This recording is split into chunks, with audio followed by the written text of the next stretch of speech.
زبیر کے گھر میں تو سمجھو فاقے پڑ چکے ہیں، نہ کھانے پینے کو کچھ بچا ہے اور نہ ہی زبیر کے مزید علاج کے لیے پیسے بچے ہیں۔ تو ایسے میں اماں وزیر کو بلواتی ہیں کہ اس مہینے دکان سے جو منافع ہوا ہے وہ کہاں ہے؟ وزیر حیران ہو کے پوچھتا ہے کہ کون سا منافع؟ جس پہ اماں کہتی ہیں کہ ہر مہینے ہی تو زبیر کو اتنا منافع ہوتا تھا، اب زبیر بیمار پڑا ہے، دکان تو وہیں کی وہیں موجود ہے نا، تو تم نے اس مہینے کا منافع مجھے لا کے آخر کیوں نہیں دیا؟ تمہیں نہیں پتا کہ گھر کے حالات کیا ہیں؟ جس پہ وزیر بتا دیتا ہے کہ اماں جو منافع ہوا تھا نا وہ میں نے آپ کے بغیر کہے زبیر بھائی کے ہاسپٹل کے بلز اور دوائیوں پہ پیسے لگا دیے تھے، اور اب تو دکان بالکل خالی ہو چکی ہے، کوئی مال ہی نہیں بچا، تو منافع کہاں سے ہوگا؟ پھر زبیر کو یاد آتا ہے کہ زبیر ایک دن پہلے ہی تو بینک سے پیسے نکلوا کے لایا تھا دکان میں نیا مال ڈلوانے کے لیے،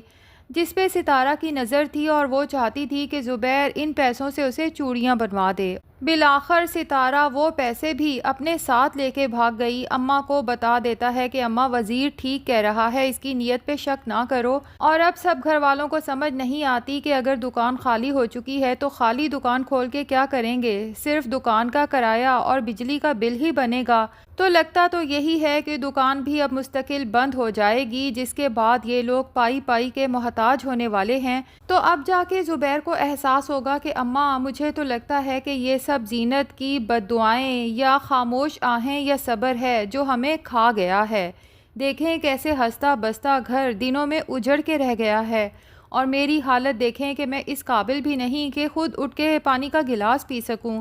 اور پھر اسے یاد آئے گا کہ زینت کو جب اس نے مارا تھا جبکہ اس کا کوئی قصور بھی نہیں تھا، صرف اس نے اتنا کہا تھا کہ بچیوں کی فیس دے دیں، جو کہ ایک باپ کا فرض بنتا ہے، تو زینت نے اس وقت بھی زبیر سے کہا تھا کہ زبیر آج آپ کے اندر طاقت ہے تو آپ ایک کمزور پہ ظلم ڈھا رہے ہیں، ڈریں اس وقت سے کہ اللہ آپ کو میرا اور میری بیٹیوں کا محتاج کر دے، اور اللہ کی لاٹھی بے آواز ہے۔ جبکہ اماں تو ابھی بھی یہی کہتی ہیں کہ مجھے سمجھ ہی نہیں آتی کہ اللہ نے ہمیں اس کڑے امتحان سے کیوں گزارا ہے، ہم نے تو کبھی کسی کے ساتھ برا نہیں کیا۔ زبیر کہتا ہے اماں افسوس کی بات ہے کہ آپ کو ابھی بھی زینت کا احساس نہیں ہو رہا، آپ کے اور بہنوں کے اکسانے پہ میں ہمیشہ زینت اور بچیوں پہ ظلم ڈھاتا رہا، اور آپ لوگ ہی تو مجھے زینت کے خلاف بھڑکاتی تھیں کہ زینت تمہیں ایک بیٹا بھی نہیں دے سکی، دیکھ لیا نا، بیٹے کی لالچ میں جس لڑکی سے شادی کی، محبت سے لے کے آیا، عزت دی، وہ تو اپنی طرف سے مجھے جان سے مار کے یہاں سے جا چکی ہے۔ جبکہ دوسری طرف ستارہ اور جہانگیر کے ساتھ بھی بہت اچھا ہوا ہے، جو پیسہ ان لوگوں نے زبیر کے گھر سے لوٹا تھا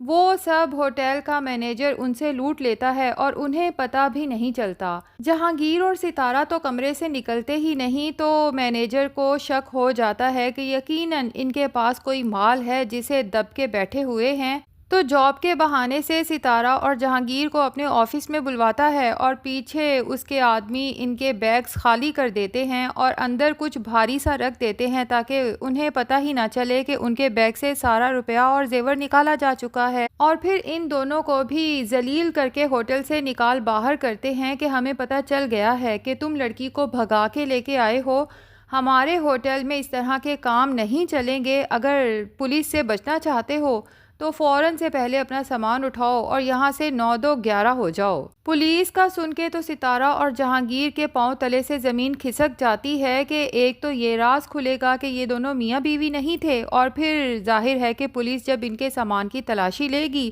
تو چوری کا مال بھی برآمد ہو جائے گا۔ تبھی وہ مینیجر کے دھمکانے پہ فوراً وہاں سے نکل جاتے ہیں، جبکہ جہانگیر ستارہ کو اپنے ساتھ اپنے دوست کے ایک فارم ہاؤس پہ لے آتا ہے، اور ستارہ جہانگیر سے کہتی ہے کہ آخر ہم کب تک یوں در بدر کی ٹھوکریں کھائیں گے؟ بہتر یہ نہیں کہ ہم تمہارے گھر چلتے ہیں، تمہاری اتنی بڑی جائیداد ہے، ہمیں چاہیے کہ اس پہ کیس کریں، آخر کب تک تمہارے رشتہ دار اس پہ عیاشی کرتے رہیں گے اور تم یوں در بدر کی ٹھوکریں کھاتے رہو گے؟ اب جہانگیر نے تو ستارہ کو اپنی جائیداد کا ظاہر ہے جھوٹ بولا تھا، تو ستارہ سے کہتا ہے کہ وہاں میری جان کو خطرہ ہے، اس لیے میں فی الحال وہاں نہیں جا سکتا، یہیں پر کوئی کاروبار کرنے کی کوشش کروں گا۔ اس پہ بھی ستارہ پوچھ لیتی ہے کہ آخر ایسا کون سا کاروبار ہے تمہارے دماغ میں جس سے تم گھر بھی لے سکو گے اور مجھے بھی پال سکو گے؟ تو جہانگیر بھی اب ستارہ کے بار بار سوال کرنے کی عادت سے عاجز آ چکا ہے، تبھی اسے کہتا ہے کہ یہ سب تو تمہیں گھر چھوڑنے سے پہلے سوچنا چاہیے تھا۔ اب ستارہ کو بھی جہانگیر پہ غصہ آ جاتا ہے اور اسے یاد دلاتی ہے کہ گھر چھوڑنے کا فیصلہ میرا نہیں تمہارا تھا، تم نے ہی مجھے بار بار اکسایا تھا کہ زبیر اور اس کے گھر کو چھوڑ دو گی تو آگے ایک عالی شان زندگی تمہارا انتظار کر رہی ہے، تبھی تو میں اپنا شوہر اور اپنا سب کچھ چھوڑ کے تمہارے ساتھ آ گئی۔ جس پہ جہانگیر یاد دلاتا ہے کہ اتنا ہی تمہیں اگر اپنے شوہر کا احساس تھا تو تم نے اسے زہر کیوں دیا؟ میں نے تو صرف تمہیں گھر چھوڑنے کا کہا تھا، تم نے تو بندہ ہی مار دیا۔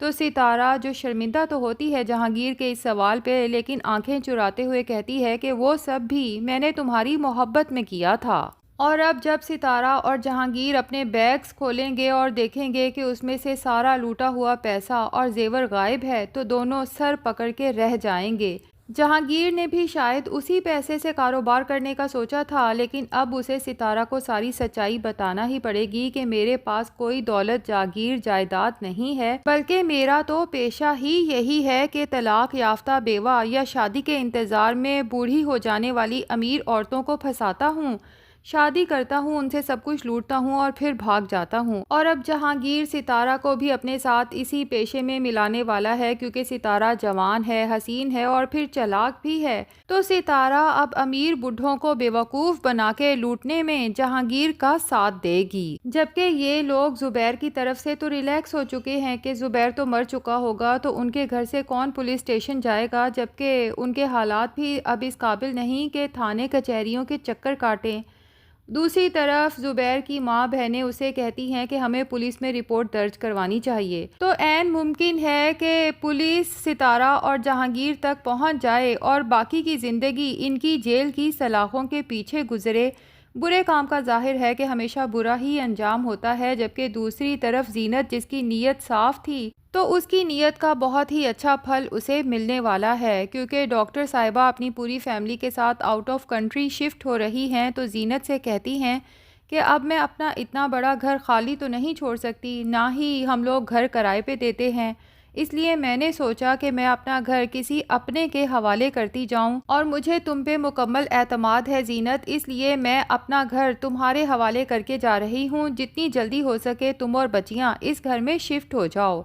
زینت تو حیران رہ جاتی ہے کہ قسمت اتنی مہربان بھی ہو سکتی ہے۔ اتنے بڑے گھر میں شفٹ ہو جانے کے بعد بچیاں تو بہت خوش ہوتی ہیں، جبکہ زینت ان بچیوں کو قریبی ایک بڑے اسکول میں ایڈمیشن بھی دلوا دیتی ہے اور اللہ کا لاکھ شکر ادا کرتی ہے کہ اب اسے اپنے خرچے یا بچیوں کی فیس کے لیے کسی کے آگے ہاتھ پھیلانے کی ضرورت نہیں رہی، کیونکہ اس کا کاروبار اب دن دگنی رات چگنی ترقی کرنے لگا ہے۔ اور پھر نیلم آ کے جب زینت کو بتاتی ہے کہ ملک صاحب نے کہا ہے ان کے آفس کا کھانا بھی یہاں سے جائے گا اور وہاں تقریباً 20-25 لوگ ہیں، تو زینت بہت خوش ہوتی ہے اور نیلم کہتی ہے کہ اب دیکھنا آہستہ آہستہ قریب کے تمام آفیسز ہم سے ہی کھانا آرڈر کیا کریں گے، جس کے لیے ظاہر ہے کہ زینت کو ایک پوری ٹیم ہائر کرنا ہوگی، اور پھر زینت ترقی کی اس منزل پہ پہنچ جائے گی کہ سوشل میڈیا پہ زینت کا انٹرویو چھپے گا، ایک سکسیسفل بزنس مین جو کہ سنگل مدر بھی ہے۔ اب دیکھنا یہ ہے کہ زبیر جب زینت سے معافی مانگنے جائے گا تو کیا وہ فراخ دلی کا مظاہرہ کرتے ہوئے زبیر کو معاف کر دے گی یا پھر اس سے ہر طرح کا رشتہ ختم کر دے گی۔ تو ناظرین، آپ کو یہ ڈرامہ کیسا لگتا ہے کمنٹ سیکشن میں ضرور بتائیے گا۔ ویڈیو پسند آئی ہے تو لائک اور چینل کو سبسکرائب بھی ضرور کر دیں۔